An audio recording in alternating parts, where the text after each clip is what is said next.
if you want to get involved in final one standing. Could Eze coming into the team make Arsenal a good pick for that first game against Manchester United?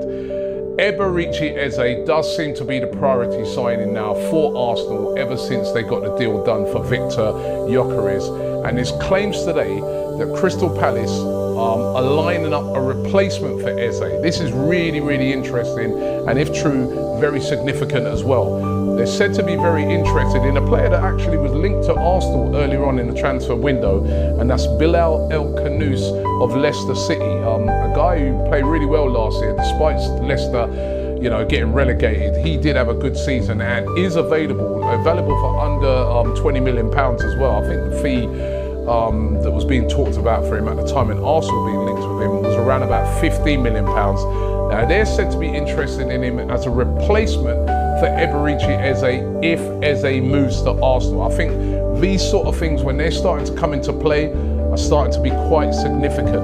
I really do think with this transfer of Eberechi Eze, we're seeing some smart manoeuvring here by Andrea Berta. I was discussing this with somebody yesterday, and they're like, Robbie, wait, just go all in, pay the release clause now, get it done. But I think with Berta, he's trying to negotiate it either slightly less than that release clause or good terms on this release clause.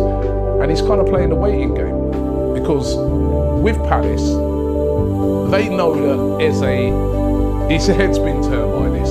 His head's been turned, even though, listen, publicly, he's still doing all the right things. He played for Palace the other day, scored a great goal.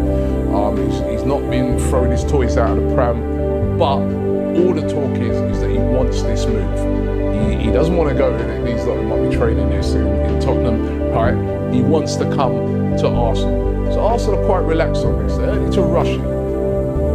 As time starts to go on, Palace start to realise that, listen, we need to decide what we're going to do with Eze. Do we get a replacement in? Do we want to be left in a position where we can't get a replacement? All of these are smart tactics, I believe, by Andrea Berta, and hopefully this deal does get done before the end of the summer transfer window.